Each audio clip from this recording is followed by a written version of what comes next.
Ever click a link and suddenly, boom, you're down this internet rabbit hole? Well, today we are diving deep to the bottom of that hole. We're figuring out how this whole World Wide Web thing actually works. Yeah, like we all have our cars, right? And we know how to drive them, turn on the radio, maybe even change a tire if we have to. But we're popping the hood today. We're going full mechanic and checking out the internet's engine. I am so ready for this. And the best part is we've got this awesome Wikipedia article on the World Wide Web you shared to guide us.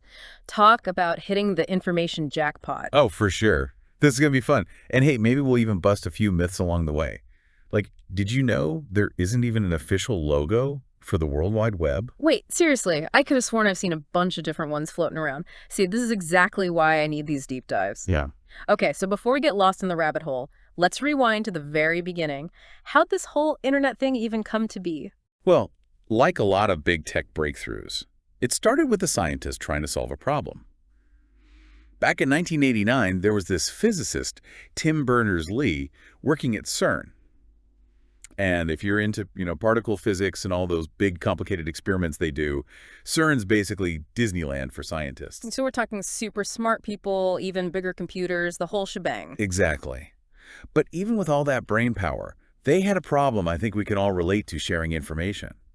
Back then, no clicking a link and instantly downloading a file from across the world.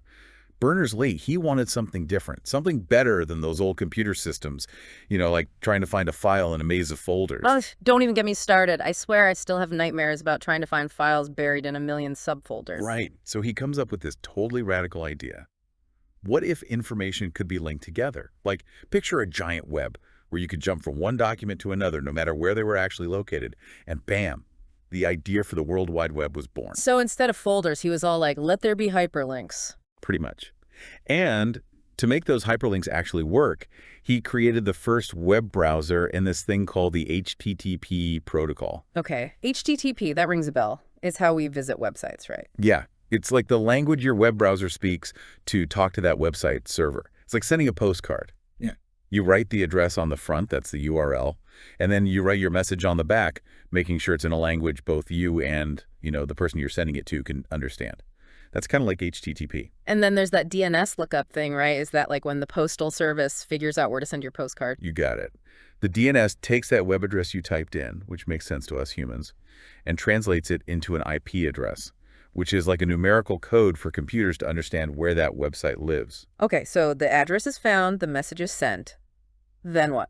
Well, your browser sends an HTTP request to that server, basically saying, hey, can I get a look at this web page? And if everything's running smoothly on the internet superhighway, the server sends back the website's data to your browser, all formatted in a way it gets, and poof, it just magically appears on your screen. It really is kind of mind-blowing how fast it all happens, especially considering how much is going on behind the scenes. But we can't forget about HTML, right? Oh, absolutely. HTML is like the skeleton of a web page. It's the language that gives structure to all the information you see. It tells your browser, this is a heading, this is a paragraph, hey, check out this image over here, like a blueprint for the whole web page layout. Okay, so if HTML is the blueprint, what makes websites look so, sleek and modern? That's where the magic of CSS comes in, cascading style sheets. It's the interior designer of the web. But that, my friend, is a topic for another deep dive. And what really makes the web so, web-like? Those hyperlinks. Yeah, those clickable connections, they're kind of important. They're like those secret passageways in mystery novels, the ones that keep taking you deeper and deeper into the story. 1 minute reading about how to bake sourdough bread. And the next thing you know, you're knee-deep in the history of yeast. Exactly. It's wild. Each hyperlink, it's like stepping through a portal to a whole other document, a whole other world, really. And they can take you down some pretty interesting paths. That's for sure. It's all connected too, right? Like all these web pages, all these links form this mind-boggling thing. They call it the web graph. Web graph, yeah. That's like a map of the internet, right? Exactly. It shows you how everything's connected. Like imagine billions of dots each on a web page, and they all have lines between them showing all the links. It'd be like this massive interconnected spider web, constantly growing, changing. It's really kind of beautiful when you think about it. Okay, that's a lot to wrap my head around. And you know what else is a little overwhelming? Those times when you click a link? Yeah, those links that seem totally legit. Right. And then, bam, you get that dreaded 404 page not found error. Oh, I know those moments. It's like hitting a brick wall. So what's the deal with those? Is there like a deeper meaning to those 404s? Or is the internet just messing with us? It's actually pretty interesting, those broken links. They're called link rot. And they actually show us how much the web is always changing. See, websites, they get redesigned all the time, moved to new servers. Because sometimes they just up and disappear. Totally. Right. And when that happens, it leaves those digital dead ends in their wake, those 404 page not founds. So link rot is the internet's way of being like, see, nothing digital lasts forever. Exactly. It's this constant reminder that the web is alive. It's always in flux, always moving, changing. Okay, that actually makes me feel a bit better about all the dead ends I've encountered. But it makes me wonder, with all this change happening constantly, how do search engines like Google even keep up? That's a great question. It gets to this interesting point. The difference between the World Wide Web and, what we just call the web. I've got to confess, I use those terms interchangeably all the time. Is one of them, like, the right one? Technically. World Wide Web is the full official name, the OG name as coined by, you guessed it, Tim Berners-Lee back in the day. Of course. It's always Tim Berners-Lee, isn't it? Always. But even he says that in regular conversation. Most people just say the web, right? It's like saying television versus TV. Exactly. And hey, while we're on the topic of names, ever wondered about those www prefixes we used to see everywhere? Oh, you mean back when we actually typed out entire website addresses? Yeah, those always seemed a bit extra to me. They've definitely become less common, for sure. Yeah. Especially with, everyone browsing on their phones these days and all.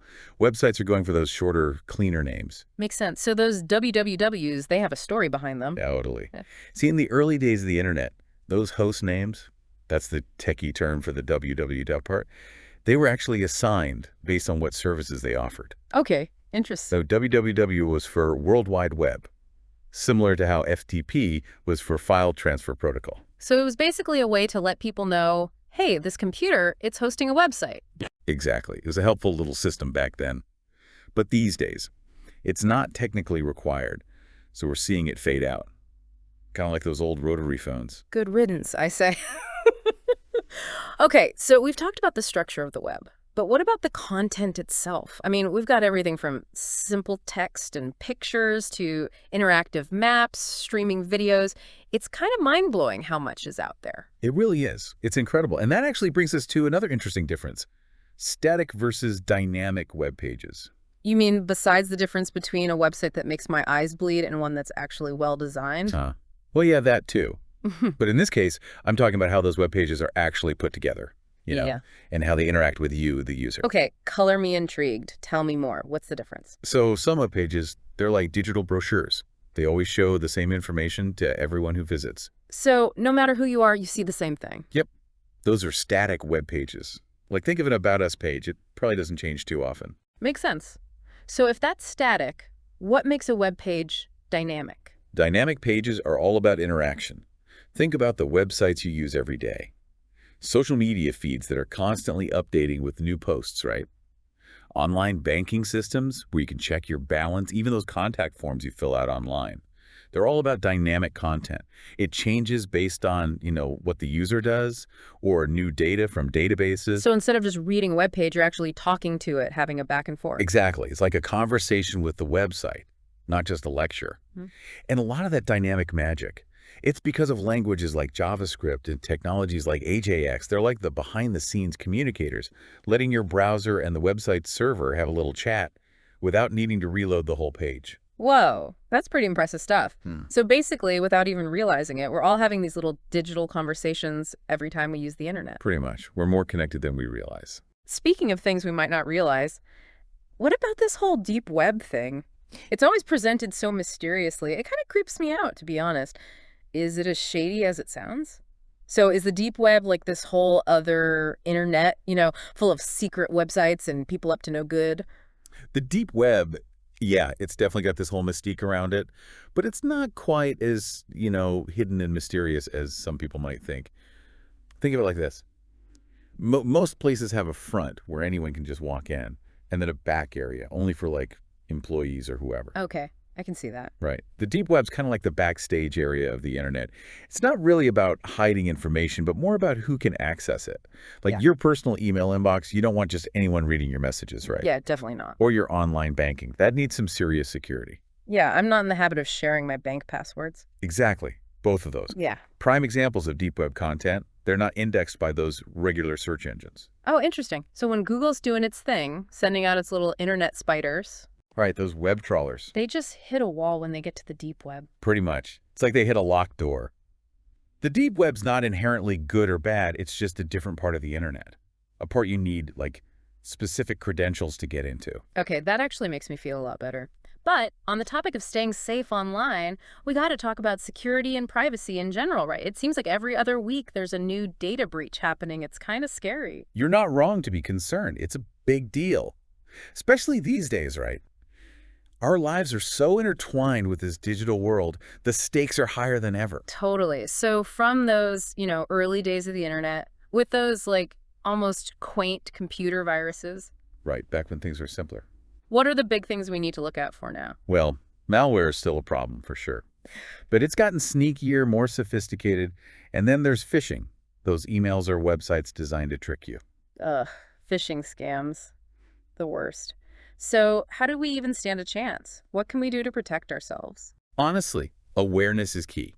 Be careful about the websites you visit, the links you click. Any email that seems a little too good to be true, it probably is. Good advice.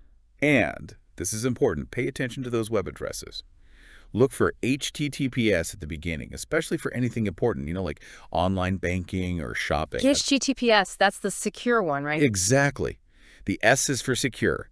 It means your connection to that website is encrypted, like a secret code. No one else can read what you're sending. So it's like having a private conversation, even in a crowded room. Exactly. HTTPS helps keep your data safe while it's traveling on the internet superhighway. Hmm. But, and this is important to remember, even with HTTPS and all those security measures, there's always some risk when you're online. It's kind of a trade-off. We get all this amazing convenience, instant access to information. But it might cost us some of our privacy. Sometimes, yeah. It's like the web is this giant, amazing, all-you-can-eat buffet, but we got to remember to check the fine print before we dig in. I like that. So it's all about being smart, knowing what we're getting into, and making informed choices about what we share online. Absolutely. And remembering that the web, it's constantly changing, evolving. It really is amazing how far it's come since those early days at CERN. It all started with scientists sharing research papers. Now it's everywhere, a fundamental part of our lives. Mind-blowing. Well, on that note, we're going to sign off and let everyone get back to browsing. Hopefully you've all learned a little something today about the inner workings of this thing we call the World Wide Web. We've covered a lot, for sure. From those essential hyperlinks to the mysterious deep web, even touched on the sometimes tricky world of online security. We have. Big thanks to you, as always, for breaking it all down for us. And to everyone listening, until next time, happy browsing.